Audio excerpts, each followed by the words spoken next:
Welcome back नाज़रीन। Bulletin जी बाकायदा शुरुआत कंदासीं अहम ख़बर सां। कराची जी अदालत सारिम बर्नी खे अदालती रिमांड ते जेल मोकिले छॾियो। FIA ॿारनि जे मुबैना स्मगलिंग जे इल्ज़ाम में गिरफ़्तार सारिम बर्नी खे मक़ामी अदालत में पेश कयो। जवाबदार हिक बि सवाल जो सही जवाब नाहे ॾिनो।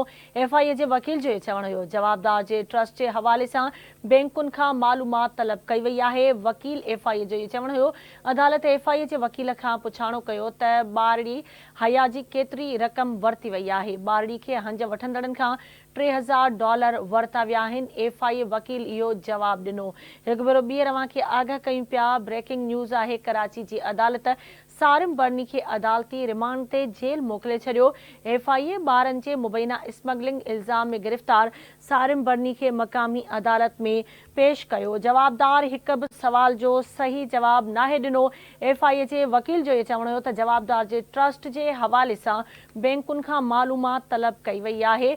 अदालत FIA जे वकील खां पुछाणो कयो त ॿारड़ी हया जी केतिरी रक़म वरिती वई आहे।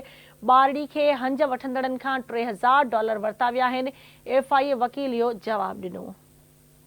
तफ़सील मालूम कंदासीं कराची मां आवाज़ न्यूज़ जे रिपोर्टर शहज़ाद जलपानी खां। जी शहज़ाद, कहिड़ा तफ़सील आहिनि हिन हवाले सां?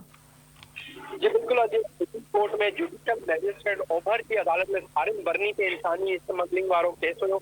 उनमें FIA सारिम बर्नी के अदालत में पेश कयो और FIA जवाबदार जी जिस्मानी रिमांड वधीक घुरण जी भी इस्तदा कई, पर उहा अदालत जिस्मानी रिमांड ते न ॾिनो उनखे ऐं जेल हवाले करे छॾियो। अदालती रिमांड ॾेई जेको जेल हवाले करे छॾियो उनखे सारिम बर्नी खे।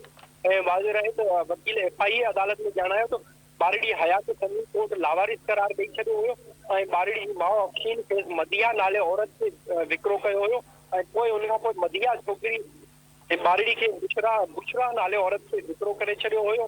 पोइ फैमिली कोर्ट में सारिम बर्नी ट्रस्ट छोकिरी खे जॾहिं यतीम करार ॾिनो हुयो, जेको हिकु ग़लति बयानी हुई।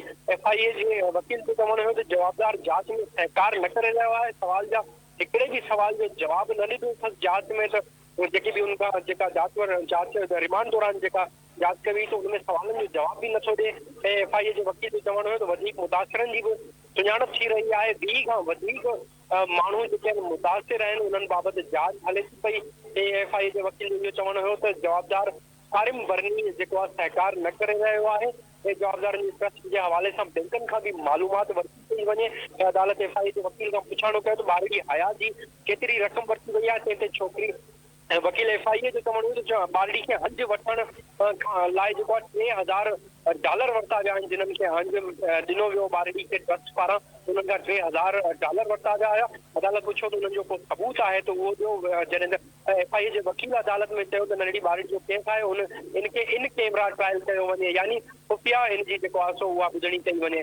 ऐं त वकील FIA वधीक इहो चयो त हिनमें हिकु मुलज़िम ग्रुप आहे, असांखे वधीक हिकु हफ़्ते जो रिमांड ॾिनो वञे ऐं अमेरिकी इंटेलिजेंस खां डिजिटल माली रिकॉर्ड बि तलब कयो वियो आहे, उनजी जांच थियणी आहे। ऐं अदालत चयो त पुछाणो कयो त छा छोकिरी जा हक़ीक़ी वालिदैन ज़िंदा आहिनि। तंहिं ते वकील FIA जो चवणु हुयो त जी ज़िंदा आहिनि। उन्हनि खे बि उन्हनि जो बि रिकॉर्ड अदालत में उन्हनि जा बि बयान रिकॉर्ड कराया वेंदा।